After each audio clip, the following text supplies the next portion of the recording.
O mar implica um limite físico e simbólico ao ser humano. Ele é a extensão material do nosso medo ancestral do escuro. E esse local obscuro e inacessível, representante do nosso medo, abriga um animal singular. Singular para a natureza e singular para a espécie humana. Um animal que desperta admiração e terror ao mesmo tempo. Esse animal é a baleia. Um ser poeticamente aterrorizante, que é a materialização concreta do medo e o fascínio do ser humano pela incontrolável natureza, e que ocupa um lugar simbólico e transcendental na psique humana. O vídeo de hoje é sobre a baleia na cultura.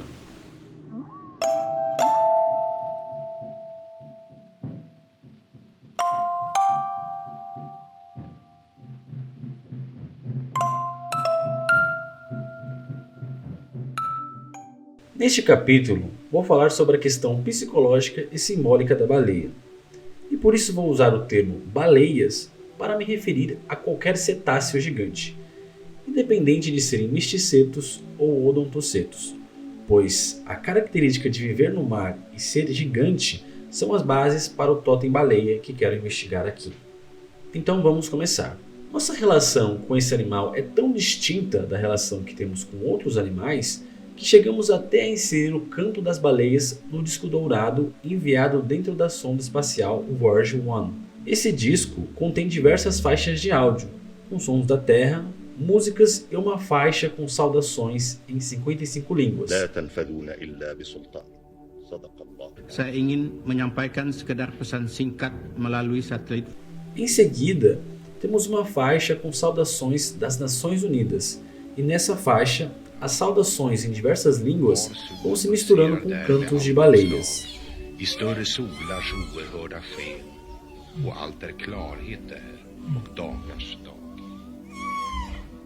É curioso, porque esse áudio podia ter sido inserido na categoria de sons da Terra ou som de animais, mas ele é colocado nas saudações, na mesma parte das vozes humanas.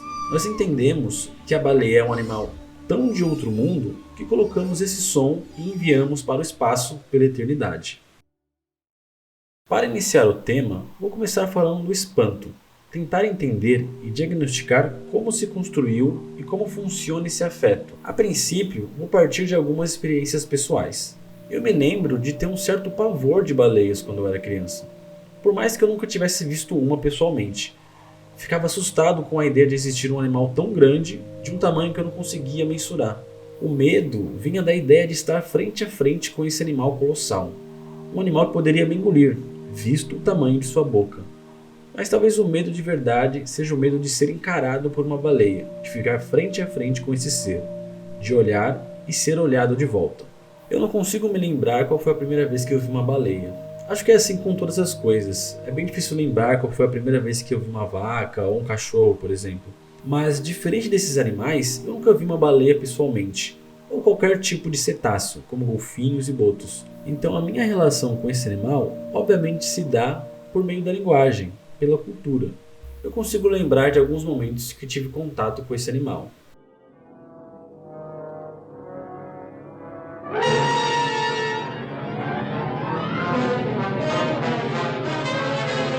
O filme mais antigo que eu vi que tinha uma baleia provavelmente foi o filme do Pinóquio, de 1940, dos estúdios Disney.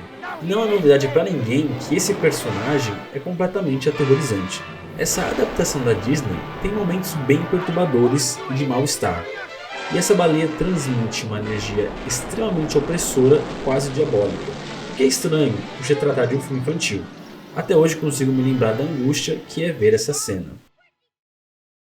Don't do that. Too much orca. Didn't it sound a little orca-ish? It doesn't sound orca. It sounds like nothing I've ever heard. Seguindo com essas experiências pessoais, me lembro da aterrorizante cena de Procurando Nemo, em que Marlin e Dory são engolidos por uma baleia azul. Essa cena tem um tom assustador e novamente traz a ideia de ser engolido, de ser comido.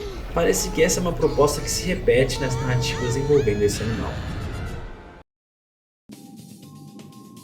Me lembro também de um jogo de PlayStation 1 chamado Sparrow, onde tinha uma fase com um peixe imenso em uma fase aquática, que pela aparência parece ser uma baleia, e eu morria de medo desse animal, porque se você se aproximasse dele, ele ia te engolir e dentro ia ter uma outra fase. Obviamente eu nunca entrei nessa fase porque eu tinha medo.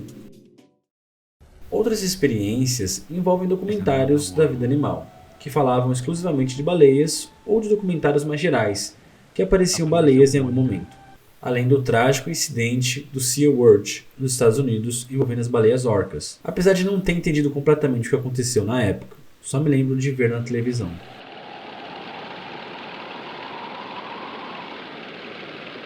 White whales, beluga, indigenous to the Arctic. Now look over there.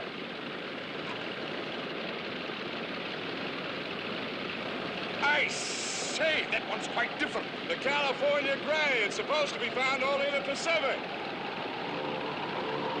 A narwhal, the unicorn of the sea. That's a rare sight, Sir Anthony.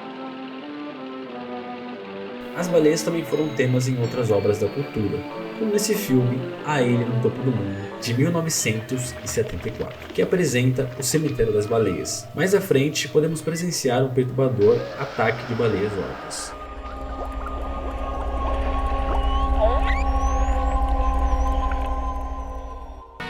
At the Flamingo Park Zoo in Yorkshire, Cuddles the killer whale tries to act human and behave herself when Geraldine Watmore, her American trainer, is around. As orcas foram representadas a partir de uma dinâmica de amizade e terror. No caso da amizade, temos por exemplo o filme Namor the Killer Whale. E depois a série de filmes Free Willy. Filmes sobre amizade que geralmente envolvem crianças. No caso do terror, a orca é representada como um animal extremamente hostil e violento, quase como um equivalente do tubarão, como podemos ver no filme Orca, de 1977, onde temos uma baleia que quer vingar a morte de sua parceira que estava grávida de seu filhote. Essas duas representações das baleias orcas na cultura se sintetizam em um trágico acontecimento: a tragédia envolvendo as orcas do SeaWorld. Nesse acontecimento, temos a suposta amizade entre esses animais e os humanos, mais precisamente por seus treinadores. E, consequentemente, temos o terror gerado pelos acidentes fatais contra esses treinadores. É óbvio que o comportamento que essas orcas tiveram foi consequência do encarceramento em situações extremamente precárias que esses animais sofreram. É o que podemos ver muito bem no documentário Blackfish, que aborda esse tema. When you look into their eyes, you know somebody is home. They're an animal that possesses great spiritual power, not to be meddled with.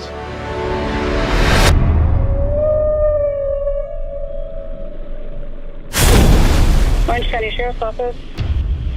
We need SO to respond for a dead person at SeaWorld. A whale has eaten one of the trainers. No documentário é apresentada uma baleia chamada Tilikum, e seu nome significa amizade. Nome curioso, pois Tilikum foi responsável por matar 3 treinadores no SeaWorld. Essa nomeação revela uma espécie de expectativa por parte dos raptores. Era esperado que esse animal fosse dócil, como um amigo, para justamente ser dominado, para se ter posse, mas as consequências desse desejo tomaram um caminho bem diferente. Agora vamos aprofundar mais e regressar no que inspira e serve de combustível para essas representações modernas dos cetáceos gigantes. Nos dias atuais, a navegação não é algo muito impressionante, já é algo normalizado na nossa cultura. Hoje, o que nos desperta a atenção são as viagens espaciais. Mas para os protagonistas das primeiras navegações, viajar pelo mar era o mesmo que navegar pelo espaço, no sentido de mistério e de desconhecido, como uma verdadeira odisseia. Por muito tempo, o mar foi um mistério para o ser humano, e essa relação de limitação gerou algumas tendências e mitos na cultura. Muitos deles tendo como personagem monstros marinhos e, obviamente, um contato mais intenso com os cetáceos gigantes. Nesse período, por exemplo, foi quando a orca recebeu o nome de baleia assassina. Isso aconteceu depois de alguns navegantes verem o animal matando e comendo outras baleias. Essas experiências deram origem a um livro que é um clássico supremo chamado Moby Dick, publicado em 1851 pelo americano Herman Melville, que conta a história de um capitão de baleação chamado Ahab, que tem a obsessão de se vingar de uma baleia cachalote branca que arrancou sua perna em navegações passadas. O livro é baseado em algumas experiências que o autor teve como marinheiro de 1841 a 1844. E a baleia branca do livro é inspirada na baleia Mossadeq. E o desfecho do enredo foi baseado no naufrágio do baleeiro Excess, em 1820. Voltando mais no tempo, é possível encontrar diversos mitos envolvendo baleias. Na verdade, a maioria das sociedades costeiras possuíam mitos sobre baleias, como os vikings, inuits e japoneses. Muitos acreditavam que as baleias eram seres divinos, que traziam paz, sorte e harmonia. Os vikings, por exemplo, acreditavam que a presença de baleias era um indicativo de uma abundância de peixes no local. Na costa leste da Coreia do Sul, existe um mural com diversas gravuras de animais muito semelhantes aos cetáceos, como podemos ver nos desenhos azuis. Ao olhar a numerosa representação de baleias nessas gravuras, alguns estudiosos acreditam que os membros dessa sociedade eram caçadores de baleias. Outro fator que corrobora essa ideia é que próximo ao local, perto de uma costa, foram encontrados ossos de baleias datados de 7.000 a 3.500 anos. O Japão possui uma grande tradição de caça às baleias, que vai desde tempos antigos até os dias atuais, sendo um dos únicos países que ainda praticam esse tipo de caça, muito criticado por outras nações. Evidências arqueológicas indicam que os japoneses consumiam carne de baleia desde a antiguidade, mas no princípio não era através da caça.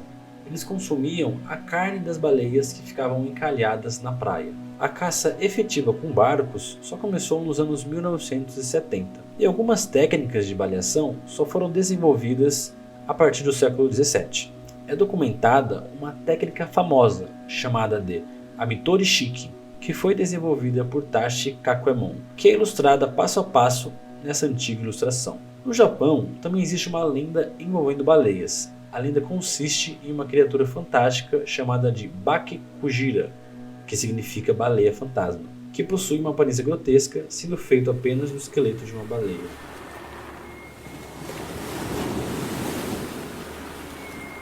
Passando por essa parte histórica, agora eu vou explorar um pouco mais conceitualmente como esse medo surge.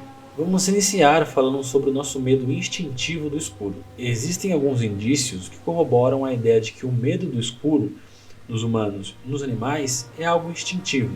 Ou seja, no processo evolutivo, quem possuía uma certa ansiedade ou aversão ao escuro conseguiu escapar de predadores que se escondiam nas sombras e passar seus genes adiante, diferente daqueles que nasceram sem esse medo. Essa ansiedade, gerada pelo escuro, deu origem a diversos mitos antigos e modernos, que vão desde os demônios bíblicos aos relatos de abdução por alienígenas. Pegando essa influência do escuro, podemos fazer uma analogia com o mar. Não sabemos o que está no escuro. O mesmo acontece com o mar. Não podemos ver o que está dentro dele. Obviamente hoje podemos porque temos ferramentas tecnológicas para nos ajudar, mas nossos antepassados não possuíam. Por isso o mar é uma boa releitura do medo do escuro, uma extensão desse medo. Avançando nessa proposta, podemos sugerir que o mar é a casa da baleia, que para nós é um lindo animal, mas para nossos antepassados poderia ser considerado um monstro ou um ser místico. Como vimos no vídeo passado, o próprio termo cetáceo traz esse contexto. A origem dessa palavra vem do termo ketos, do grego arcaico, que foi latinizado para sete. Ketos significa monstro do mar, que faz referência ao mito grego de Cetos, que geralmente era descrito como um monstro ou uma serpente marinha. O mar é um profundo invisível e inacessível, que abriga uma criatura com um mistério similar, mas não qualquer criatura, uma criatura gigantesca. O tamanho da baleia vem para somar nesse medo. O tamanho coloca o ser humano em uma posição de passividade gigantesca, o coloca em uma finitude, o coloca em contato com algo muito maior, não simbolicamente, mas fisicamente, o que provavelmente gerou muitos mitos que já falamos no vídeo. Juntando todos esses pontos, temos a construção do medo de um ser mítico, gigante, misterioso, sem nome, vivendo nas profundezas da escuridão do oceano. E esse encontro exerceu um trabalho muito simbólico na psique humana. O grandioso que é inacessível e indomável, do qual não podemos tocar. Essa é a baleia. E esse mito gerou admiração e medo na humanidade. Agora que já estabelecemos o conceito desse medo, quero fazer uma tentativa de criar uma linha do tempo para o símbolo da baleia durante os tempos. O momento que inicia essa relação começa nos mitos pré-históricos já citados, com uma adoração, temor e respeito por esse animal mítico, que na verdade é um reflexo da nossa relação com a natureza. Nesse período, tudo era sagrado, o mar, os raios e os animais. Depois disso, a natureza perde seu status de sagrada e se torna mais um objeto de dominação humana das sociedades mais desenvolvidas do mundo. Temos o aperfeiçoamento da avaliação e a alta caça das baleias cachalotes, e indo até tempos recentes, com os acontecimentos trágicos envolvendo baleias orcas no SeaWorld. E finalmente chegamos no momento atual, com propostas de preservação desses animais. Na maioria dos países, a baleação é proibida, e existem diversos esforços envolvendo a preservação desses animais.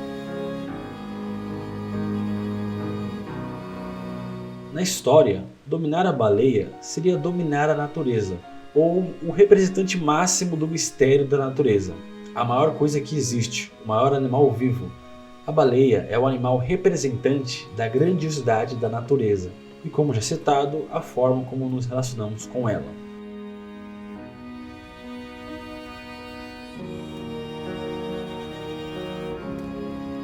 Mondd csak, mi van oda bent? Ezek itt valami hercegről fecsegnek.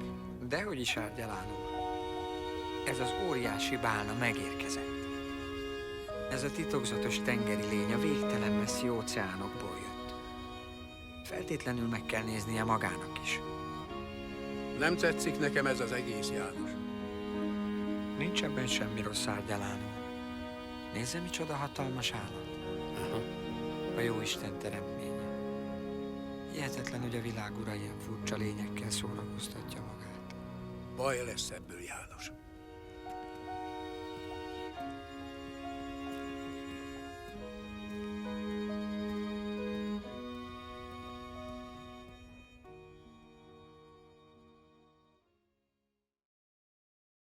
É isso, pessoal, chegamos ao final de mais um vídeo.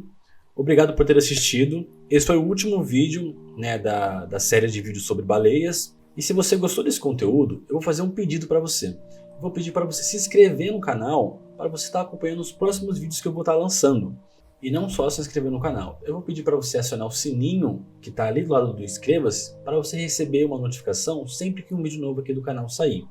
Esse é um projeto novo e eu vou precisar de todo o apoio do público. Então se você gostou do vídeo, como eu disse, se inscreva, deixe seu like e faça um comentário, interaja com esse conteúdo. Porque quanto mais interação, mais eu devolvo o conteúdo de volta. E também, se você puder, compartilhe esse vídeo com alguém que você acha que vai se interessar, com um amigo, com alguma pessoa da sua família. E outra coisa, se você tiver alguma sugestão de algum tema para o vídeo, você pode também deixar nos comentários. Que aí, de repente, lendo os comentários, eu posso ter uma ideia para fazer um vídeo inspirado na proposta que você me falou. Então é isso.